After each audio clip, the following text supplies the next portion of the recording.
오늘 하나님의 말씀 디모데전서 4장 12절 말씀입니다. 디모데전서 4장 12절 말씀. 한 절이니까 우리 모두 다 함께 읽었으면 좋겠습니다. 다 함께 읽겠습니다.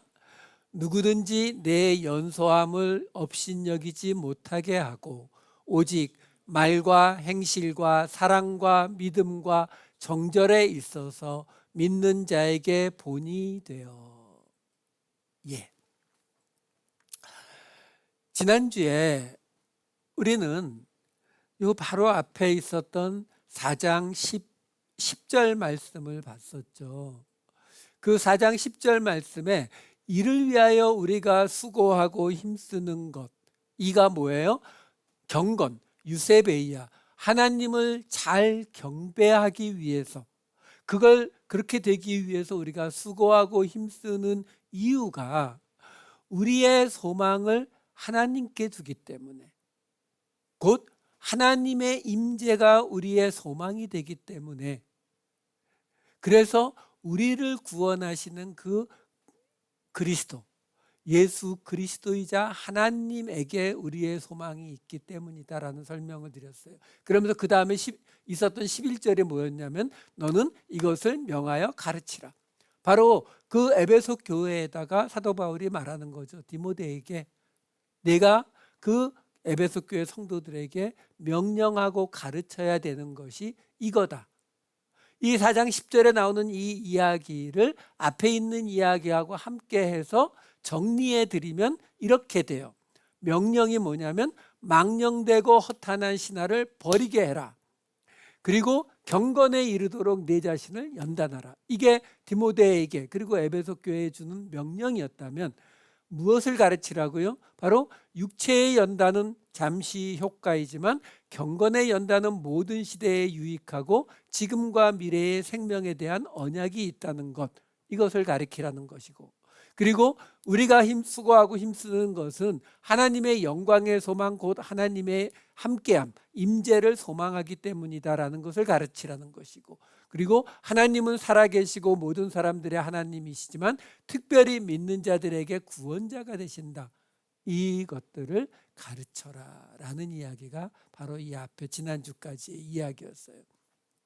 자, 여기까지 디모데에게 쉽게 말하면 지금식으로 말하면 목사로서, 목회자로서 어떻게 성도들을 가르칠 것인지 그 이야기를 했다면, 이제는 오늘 본문 12절부터는 이렇게 이어지는 겁니다. 12절 말씀, 누구든지 내 연소함을 업신여기지 못하게 하고 오직 말과 행실과 사랑과 믿음과 정절에 있어서 믿는 자에게 본이 되라. 여러분, 읽으면 대강 뜻이 오지요. 그러니까 성도들이 디모데가 나이가 너무 어려서 그거 업신여기지 못하게 하라는 거예요. 그러니까 나이가 어린 대신에 그것 때문에 업신여기지 못하게 해야 되는데 어떻게 하라고요? 말과 행실과 사랑과 믿음과 정절에 있어서 본이 되는 삶을 삶으로써 너를 업신여기지 못하게 해라. 쉽죠? 근데 우리가 한번 생각해 볼 필요가 있어요. 뭐냐면, 아니 지금 계속 디모데에게 목회자로서 어떻게 할 것인가, 무엇을 가르칠 것인가, 다른 교훈이 뭐고 바른 교훈이 뭔가, 이런 것들을 지금 쭉 설명해 왔다는 거죠. 근데 여기서 갑자기 뜬금없이 너 나이 어린 거를 업신여기지 못하게 해라. 이게 우리는 받아들이기가 굉장히 쉽죠. 그렇죠? 막 역사가 막 몇십 년씩 된 그런 교회에, 장로님들도 다 머리가 희끗희끗하신 그런 교회에 젊은 목사가 담임 목사로 가면 무시당하는 경우가 꽤 있지요. 그렇죠? 그러니까 우리는 그런 문화 속에서 살다 보니까 이 구절에 대해서 아무런 이상한 걸 느끼질 못하는 거예요. 근데 정말 그럴까? 여기서 뜬금없이 이런 얘기가 나올까? 이걸 한번 생각해 보자는 거죠. 왜 그러냐면 여기에서 지금 업신여기다, 업신여기지 못하게 하라 해서 업신여기다라고 나오잖아요. 이 업신여기다로 번역이 된 헬라어가 카타흐로네오라는 단어예요. 카타라고 하는 단어는 전치사인데 according to, 뭐뭐에 따라서 또는 toward, 뭐뭐를 향해서, 뭐뭐를 향해서가 그러니까 뭐뭐에 대하여, 그래서 반대하여, against 이런 뜻을 갖는 단어거든요. 그리고 뒤에 나오는 프로네오가 뭐냐면은 생각하다, 마음에 두다 이런 뜻이에요. 기억나시죠? 이 프로네오가 어디서 온 단어냐면 프렌이 횡격막, 마음, 횡격막 여기 가운데 우리의 마음이나 영혼이 들었다고 생각을 했기 때문에 횡격막이라는 단어 프렌이 마음이란 뜻을 갖게 되고, 마음이 있는 곳에 생각이 있게 되고, 그래서 이게 동사형으로 프로네오 하니까 마음에 두다, 생각하다라는 뜻이거든요. 근데 앞에 카타라는 전치사가 붙었으니까 어떤 의미가 돼요? 생각하는 것에 반대하는, 마음에 반대하는 이런 뜻이에요. 그럼 그게 정확히 무슨 뜻이냐? 업신여기다예요. 내가 생각할 때에 내가 생각하는 건 이건데 전혀 아닌 것들을 주장하면은 마음에 멸시하고 업신여기게 되잖아요. 그러니까 번역 잘못된 거 아니에요. 업신여기다의 의미로 사용이 되거든요. 그리고 실제 신약 성경에 나오는 게 대부분 업신여기다, 멸시하다 이런 뜻으로 번역이 돼요. 그러니까 그건 문제가 없어요. 근데 조금만 더 이 단어를 깊이 들어가 보자고요. 이 비슷한 우리말로는 똑같이 번역이 되어 있는 곳이 있어요. 고린도전서 16장 10절 11절. 디모데가 이르거든 너희는 조심하여 그로 두려움이 없이 너희 가운데 있게 하라. 이는 그도 나와 같이 주의 일을 힘쓰는 자임이라. 그러므로 누구든지 그를 멸시하지 말고 평안히 보내어 내게로 오게 하라. 나는 그가 형제들과 함께 오기를 기다리노라. 여러분 여기서 보면요, 이거 고린도전서의 맨 끝이거든요. 그러니까 지금 대부분 서신서 맨 끝에 사도 바울이 인사말을 많이 하잖아요. 근데 그 인사말 속에서 지금 사도 바울이 뭐라고 하냐면 내가 너희한테 디모데 보냈어 라고 말하는 거예요. 자, 디모데를 보냈다는 건 아무 문제가 없는데, 근데 뭐라고 하냐면 이 장면을 목사님 잠깐만 다시 한번 보여주세요. 지금 디모데를 보내니까 고린도 교회 사람들한테 뭐라고 말하냐면 그로 두려움이 없이 너희 가운데 있게 하라. 그래서 디모데도 바울과 같이 주의 일을 힘쓰는 자니까 그를 멸시하지 말라. 여기서 멸시하다로 번역된 엑수데네오라고 하는 단어가 업신여기다, 멸시하다의 의미예요. 그러니까 아까 나온 카타프로네오하고 우리말로는 거의 같은 의미예요. 업신여기다, 멸시하다. 자, 근데 그러면 지금 여기서 다른 단어를 썼잖아요. 그러면 이 두 단어가 사용되는 용법이 달라요. 다르니까 지금 사도 바울이 구분한 거죠. 우리말로는 이게 잘 구별이 안 되니까 다 업신여기다, 멸시하다로 번역을 한 거지만 헬라어에서는 이게 구분이 되고 있다는 거거든요. 그러면 어떻게 구분이 되고 있는 거냐? 아니, 여러분 한번 생각해 보세요. 지금 사도 바울이 디모데를 예루살렘에 있는 제사장들에게 보내는 것도 아니고 로마 제국의 총독에게 보내고 있는 게 아니에요. 누구에게요? 고린도 교회에 보내는 거예요. 고린도 교회에. 근데 그 고린도 교회 사람들한테 사도 바울이 뭘 부탁했다고요? 너희 가운데 있는 거 디모데가 두려워하지 않게 하래요. 그러니까 그를 멸시하지 말래요. 이게 무슨 말이에요? 무슨 전쟁터도 아니고, 이 말은 뭐냐면 고린도 교회 사람들이 디모데를 굉장히 싫어했다. 이 자식 오기만 해봐라, 이런 상황. 이게 이해가 되세요? 여러분, 이럴 때 지금 멸시하다로 엑스데네오라고 하는 단어가 사용됐거든요. 이게 왜 이 단어가 사용됐는지를 보시려면 그 바로 뒤에 이어지는 12절을 함께 보시면 돼요. 12절에 이렇게 나와요.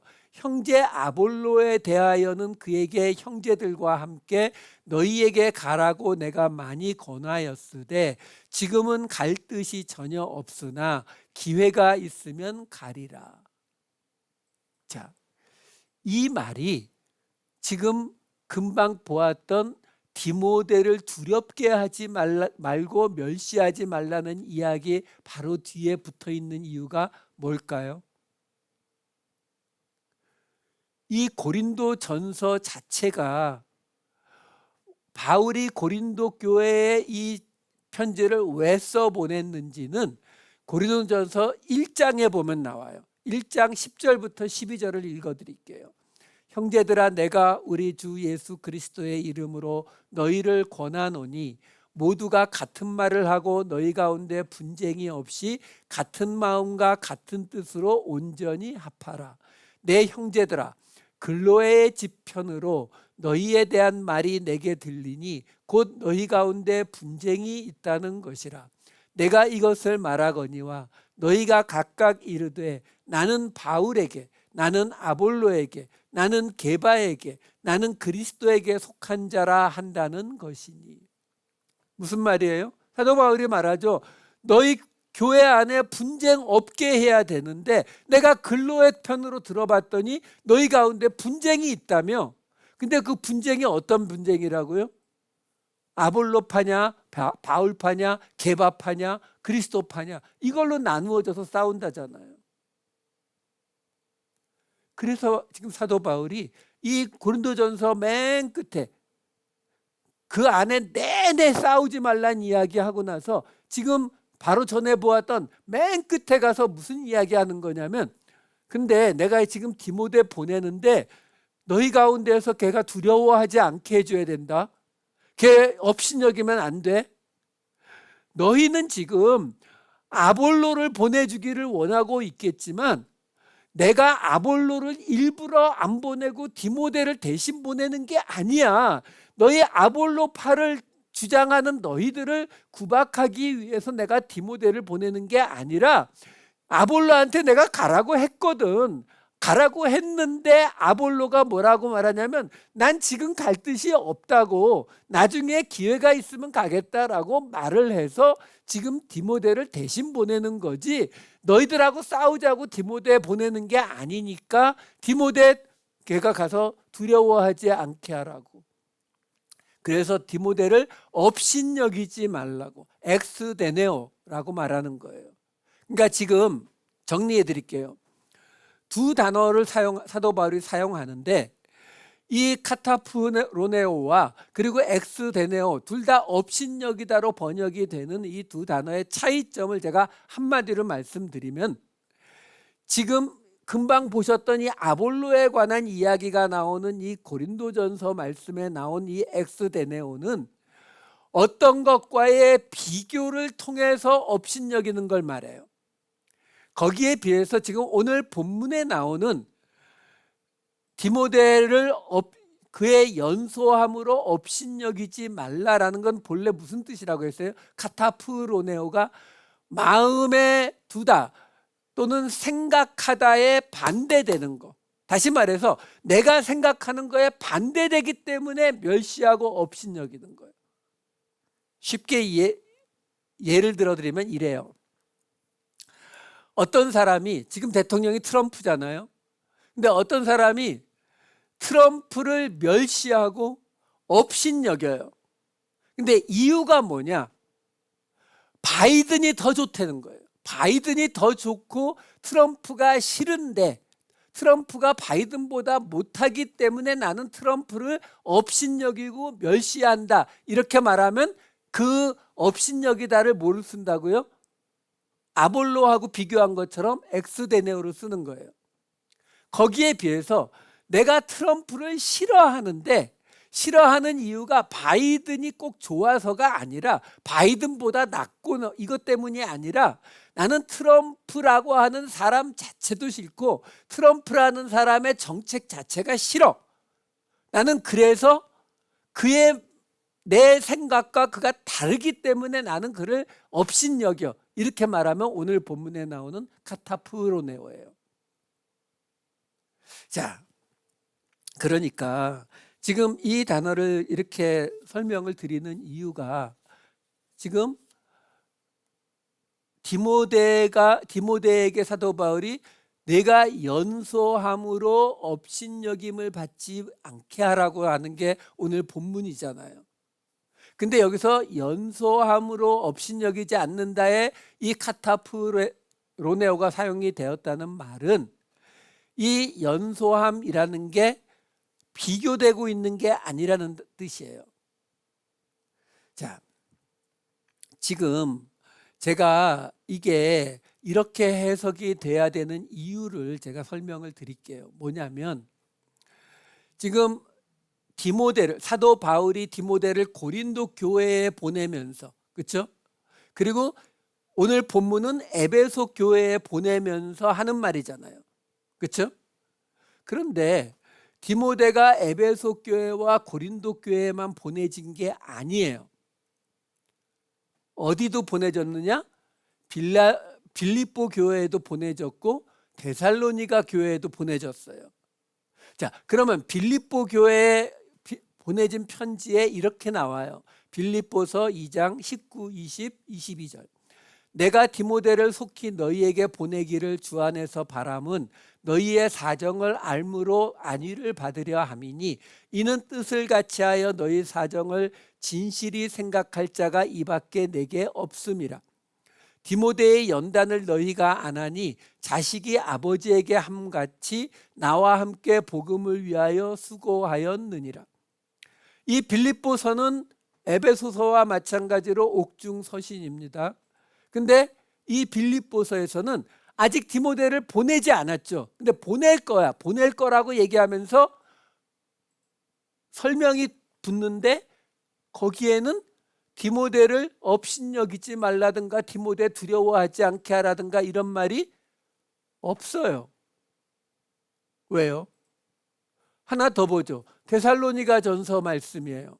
3장 2절 말씀. 우리 형제 곧 그리스도의 복음을 전하는 하나님의 일꾼인 디모데를 보내노니 이는 너희를 굳건하게 하고 너희 믿음에 대하여 위로함으로. 이게 디모데를 보내면서 그것에 대해서 쓴 데살로니가 전서에 있는 전부예요. 여기서도 디모데의 나이가 어린 것에 대해서 뭐 업신 이런 말 전혀 없어요. 근데요, 사도 바울이 쓴 서신서들을 시간 순으로 쭉 보게 되면 제일 먼저 썼다고 우리가 보고 있는 게 뭐냐면 바로 이 데살로니가 전서예요. 그리고 제일 나중에 쓴 게 뭐냐면 바로 이 목회 서신인 디모데 전후서 디도서예요. 무슨 말이냐면 지금 오늘 본문인 디모데 전서에서 디모데의 나이가 어린 것 때문에 에베소 교회에서 업신여김을 받지 못하게 하라는 그런 걱정을 할 거였으면 그것보다도 몇 년 전인 데살로니가 전서나 그것보다 어쨌든 조금 빨리 써보냈던 빌립보서에도 그것과 비슷한 구절이 조금이라도 언급돼야 되는데 전혀 되지 않고 있다라는 거죠. 그러면 우리가 생각할 때에 이게 디모데의 나이에 관한 이야기가 아닌가 보다 이렇게 생각을 하셔야 된다라는 겁니다. 그래서 아까 말씀드린 대로 비교하는 업신여김 엑스데네오와 비교하지 않고 마음의 생각과 반대돼서 업신여기는 것을 제가 예를 하나씩만 들어드릴게요. 로마서 14장 3절은 먹는 자와 먹지 않는 자를 비교할 때 먹지 않는 자를 업신여기지 말고 비교했네요. 그럼 뭐예요? 엑스데네오.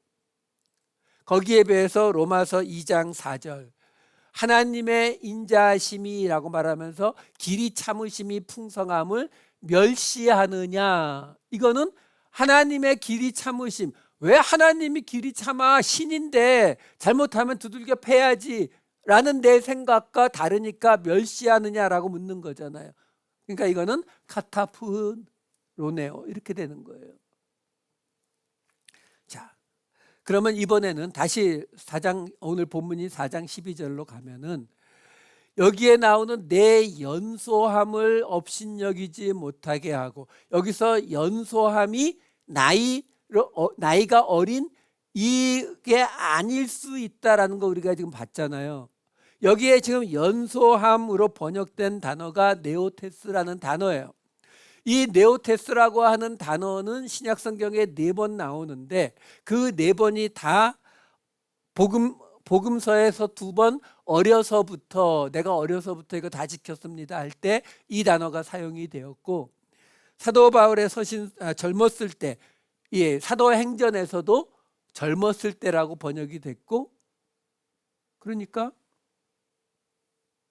신약 성경에 4번 나오는데 3번이 어리다, 젊다의 의미로 사용이 됐어요. 그러니까 오늘 본문인 이 디모데전서 4장 12절도 그렇게 보는 게 가깝죠. 그런데 이 단어가 형용사 네오스에서 온 단어거든요. 근데 이 네오스라고 하는 단어도 똑같이 형용사형이니까 어린, 젊은 이런 뜻이에요. 근데 거기에 어떤 뜻도 있냐면 어린, 젊은이니까 새로운이라는 뜻도 있어요. 근데 이 단어가 신약 성경에 12번이 나오는데 6번은 어린, 젊은의 뜻으로 사용이 됐지만 6번은 새로운이라는 뜻으로 사용이 됐어요. 그래서 어떤 때에 이 새로운이라는 뜻이 사용이 됐냐면 바로 새 술은 새 부대에 뭐 이런 거 말할 때 다 이 네오스라는 단어가 사용이 되었거든요. 그 말은 오늘 본문에 나오는 이 네오테스라는 이 명사형도 새로움이라는 단어로 볼 수 있는 가능성이 있다라는 거예요. 그러니까 이 대목 4장 12절의 이 대목을 4장 12절에 누구든지 내 연소함을 업신여기지 못하게 하고, 여기서 이 연소함이 나이가 어린 것이라고 우리가 해석을 하려면 업신여기자가 엑수데네오를 사용하는 게 맞거든요. 왜? 나이 많은 사람에 비해서 나이 어리다라는 비교가 되는 것이기 때문에 그래요. 근데 그렇지 않기 때문에 여기에 다른 의미, 비교가 되는 것이 아닌 내 새로움을 업신여기지 못하게 하고 이렇게 될 수도 있다라는 거예요. 그러면 여기서 만약에 디모데의 이 네오테스라고 하는 이 단어를 새로움이라고 번역을 한다면 그거는 무엇을 뜻하겠느냐라는 거죠. 그 새로움이라고 하는 것은 율법이 아닌 복음을 이야기할 수도 있고, 또 하나 뭘 얘기할 수도 있어요? 지금 이 모든 이야기가 에베소 교회 안에 있는 유대인 그리스도인들과 이방인 그리스도인들 사이에 벌어진 갈등 때문에 생긴 일이라는 걸 생각해 보시면, 그리고 이 에베소 교회가 유대인의 회당에서 나누어져서 12명의 세례를 받은 사람들로 인해서 세워진 유대인 중심의 교회였다는 것을 우리가 생각해 보면, 그리고 그 유대인들이 이 에베소 교회에서 뭘 시도했었어요? 디모데전서 1장 7절에 뭐가 있었어요? 그들이 율법의 선생이 되려 하나. 무슨 말이에요? 그들이 교회에서 가르치기를 원했다고요. 그러니까 이게요, 어떻게 보면 굉장히 당연합니다. 왜? 아무리 예수를 믿었다 해도 우리가 알고 있는 신약 성경은 아직 하나도 없을 때잖아요. 예수 그리스도를 통한 신학, 새로운 은혜의 구원이나 예수 그리스도가 되신다는 우리가 배우고 있는 이 모든 신약에 관한 신학이 이때는 아직 없잖아요. 성경은 구약만 있을 때고요.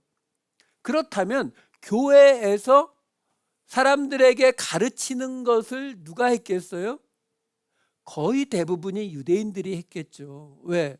구약을 알아야 가르칠 거 아니에요. 하나님이 우리 민족에게 주신 이렇게 많은 말씀들이 있는데 지금 예수 그리스도에 관해서 사도 바울 선생님이 말씀하신 거 있잖아. 그게 저기 이사야서에도 있고 저기 출애굽기에도 있고 이렇게 가르쳐야 되잖아요. 그러니까 그들이 거기에서 한 발 더 나가서 율법의 선생, 율법을 지켜야 한다는 이걸 가르치는 선생이 되려고 했었다고요. 에베소 교회에서. 근데 누가 가르쳐요?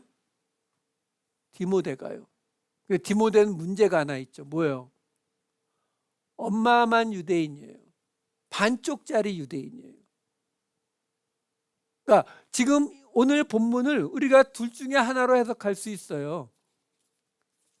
디모데로 인해서 지금 벌어진 이 새로운 사건, 복음이라는 것, 혹은 정통 유대인이 아닌 반쪽짜리 유대인이 하나님의 말씀을 가르친다는 것, 그 둘 중에 하나겠죠. 아니면 둘 다일 수도 있고요. 그러니까 지금 그것 때문에 업신여김을 받지 않게 하라라는 거예요. 자, 이렇게 제가 이게 나이에 관한 이야기가 아니라는 것을 말씀드리는 이유는 유대인들의 문화는 그 부분에 있어서는 우리하고 비슷해요.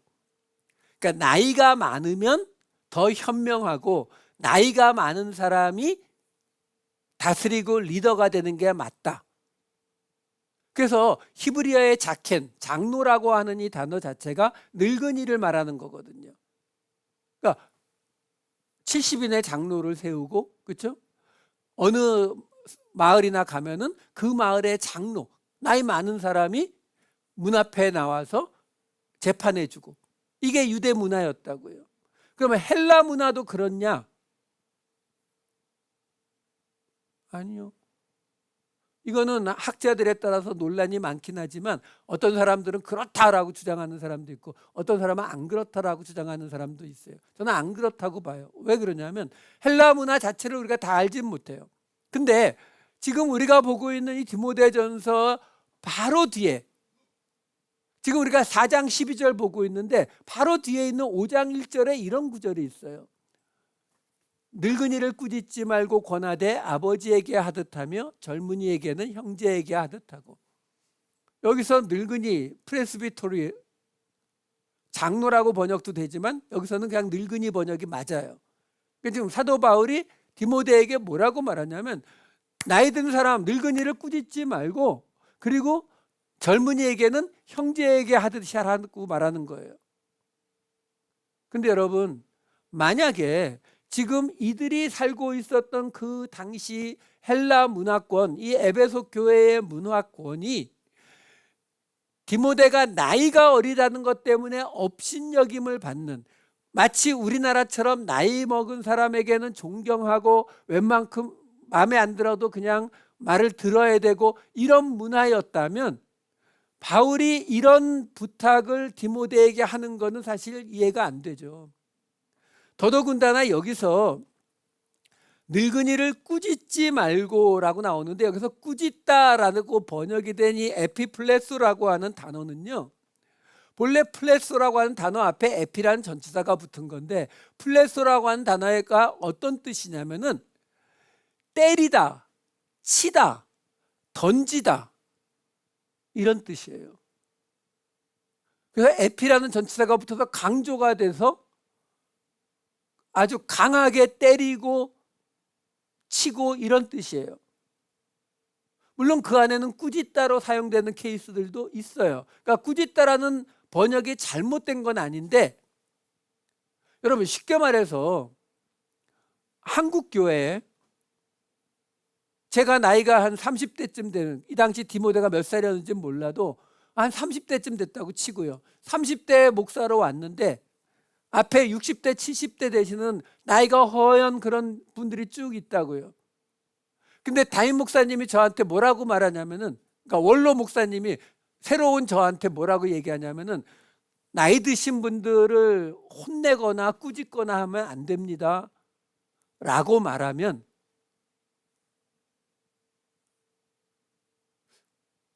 제가 1.5세나 2세 내지는 외국 사람이라면 그 말이 가능하죠. 하지만 한국 사람인 경우에는 아마 제가 그렇게 생각할 거예요.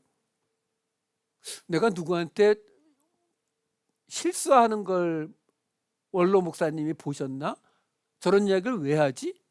그렇죠? 우리 문화에서 젊은 사람이 나이 든 사람을 꾸짖는 일은 거의 없죠. 이게 뭐 강조되고 뭐 때리는 이야기 이런 것까지 강조하지 않아도 그냥 말 그대로 꾸짖는다라고 해도 사실은 흔한 모습이 아니잖아요. 근데 사도 바울이 그렇게 지금 디모데에게 말하고 있다는 거는 이들의 문화가 그런 문화에 가까운 문화는 아니었다라고 하는 모습으로 우리가 볼 수 있다라는 거예요. 결국 지금 오늘 본문에 나오는 이 4장 12절에 나오는 이야기들은 디모데의 나이가 어린 것이 아니라 그가 전하는 새로운 복음, 그 새로운 복음 때문에 너를 자기들이 아는 구약과 잘 맞지 않는다고 해서 너를 업신여기지 못하게 하라라던가, 아니면 내가 반쪽짜리 유대인인데 감히 유대인들을 가르친다는 것 때문에 너를 업신여기지 못하게 해라 라는 말이다라는 거예요. 그러면서 이어지는 4장 12절 뒷부분을 보시게 되면 오직 말과 행실과 사랑과 믿음과 정절에 있어서 믿는 자에게 본이 되어. 항상 말씀드리지만 여기 말, 행실, 사랑, 믿음, 정절 이런 것들 나오게 되면은 하나하나의 의미가 별로 의미가 없다라는 거예요. 그냥 모든 부분에서 이렇게 보시면 돼요. 모든 부분에서 믿는 자에게 본이 되라. 여기 본이 되다, 본이라고 나와 있는 단어가 티포스라는 단어예요. 이 단어가 팁토라고 하는 단어에서 오는데, 팁토가 뭐냐면 때리다, 두들기다의 뜻이에요. 그래서 여기서 나온 티포스의 본래 뜻이 뭐냐면 도장이란 뜻이에요. 도장. 우리가 도장 이런 거 하면은 옛날 꽉 누르는 것처럼 이렇게 놓고서 위에서 꽝 치면은 밑에 똑같이 새겨지잖아요. 이 티포스가 그런 단어예요. 그러니까 본이 되라는 말은 똑같아지라는 거예요. 그러니까 믿는 자들에게 본이 되어야 한다. 어떻게요? 예수님이 우리에게 본이 된 것처럼 우리도 다른 믿는 자에게 본이 되어야 한다라는 것을 설명해 주는 거예요. 그걸로 내가 전하는 복음을 증명하고, 내가 반쪽짜리 유대인이라 할지라도 사람들이 내가 전하는 말들, 가르치는 것들을 들을 수 있게 하도록 본이 되게 해라라는 것을 설명하는 거예요. 그리고 그것이 예수님이 우리에게 하신 것과 같다라는 거죠. 그것이 로마서 6장 10절 11절에 보시게 되면 이렇게 나오잖아요. 그가 죽으심은 죄에 대하여 단번에 죽으심이요 그가 살아계심은 하나님께 대하여 살아계심이니 이와 같이 너희도 죄에 대하여는 죽은 자요 하나님께 대하여는 살아있는 자로 여길지어다. 예수님이 그러셨으니까 너희도 똑같다라는 거예요. 예수님이 우리의 본이 되시니까 우리는 그분의 도장 찍은 것처럼 똑같이 가는 게 맞다. 그게 고린도전서 11장 1절에는 이렇게 나오죠. 내가 그리스도를 본받는 자가 된 것 같이 너희는 나를 본받는 자가 되라. 그리스도가 우리를 위해서 그렇게 하셨고, 바울이 그리스도의 도장이란 말이 이상하니까 우리가 쓰는 말 판박인 것처럼 너희도 나의 판박이가 되라 라고 말하고 있다라는 거예요. 데살로니가 전서 1장 6절에서 7절을 보시면은 끝에만 읽을게요. 너희는 우리와 주를 본받은 자가 되었으니 그러므로 너희가 모든 믿는 자의 본이 되었느니라. 앞에 나오는 본받는 자는 모방했다는 거예요. 모방자가 되었으니 뒤에 가서 모든 믿는 자의 판박이, 도장, 티포스가 되었느니라. 그렇죠? 그러니까 바울과 그리스도를 본받았으니까 이제는 다른 믿는 자들이 너희를 본받게 해라 라는 설명을 하고 있는 거예요. 빌립보서 4장 9절, 너희는 내게 배우고 받고 듣고 본 바를 행하라. 그러면 평강의 하나님이 너희와 함께 계시리라. 바울에게 배우고 받고, 오케이, 그 다음에 뭐예요? 듣고 본 바를 행하라. 그러니까 바울을 통해서 예수 그리스도에 대해서 배우고, 그리고 바울을 통해서 받은 것들만이 아니라 바울의 삶을 보고 듣고 한 것도 행하라는 거예요. 그러면 평강의 하나님이 함께 계신대요. 굉장히 중요한 부분입니다. 왜요?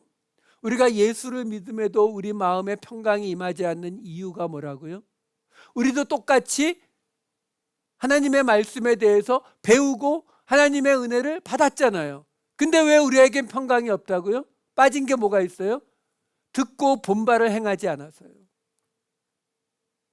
우리는 그냥 우리 머릿속에 복음을 이해하고 은혜의 구원을 깨닫고 받아들였어, 동의해, 이러면 끝인 거라고 생각하거든요.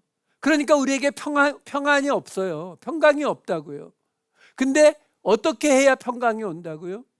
그리스도께서 하셨듯이, 바울이 했듯이 우리도 그의 삶을 똑같이 따라가야 된다고요. 그래야 우리가 평강이 임한다라고 설명을 해주고 있는 거예요.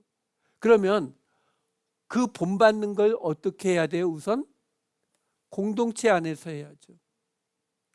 우리 공동체에 본받을 만한 사람이 없다고요? 아니요, 서로 본받는 거예요. 여러분, 한 사람이, 완벽한 사람이 있기를 바라지 마세요. 저요? 웃기지도 않습니다. 저를 본받느니 차라리 길거리에 있는 홈레스를 본받으세요. 하지만 저에게도 요만큼이라도 좋은 점이 있지 않겠어요? 세상적인 거 말고 그리스도와 닮은 요만큼이라도 있으면 그거 본받으라는 거예요. 그럼 여러분들에게 있는 요만큼, 여러분들은 저보다 크니까 요만큼 되는 그 좋은 점, 그리스도와 판박이가 되는 부분을 제가 본받을게요. 그게 뭐라고요? 에베소서 2장 21절, 그의 안에서 건물마다 서로 연결하여 주 안에서 성전이 되어가고, 그게 교회 공동체가 되는 방식이에요. 교회 공동체라고 하는 것은 주일날 한 번 만나서 그냥 인사하고 큰 문제 없이 그냥 같이 지내는 게 아니라 서로가 서로를 보면서 그 사람의 나쁜 모습을 자꾸 보려고 하지 마시고요. 우리는 차이는 좀 있을지 몰라도 좋은 점과 안 좋은 점을 다 갖추고 있어요. 근데 그 중에서 그리스도와 좋은 점을 찾아보세요. 요만큼이라도 찾아보시면 그 좋은 점을 닮아가려고 노력하시라고요. 그 닮아가려고 노력하는 게 뭐라고요? 서로 연결하여. 그럴 때에 우리가 서로 연결돼서 뭐가 된다고요? 하나님이 거하실 처소, 하나님의 임재가 있는 교회 공동체가 된다고요. 그 소망이 없어서 안 됐다고 했잖아요. 본받고 본받는 자, 이게 우리를 연결하는 사랑의 끈이에요.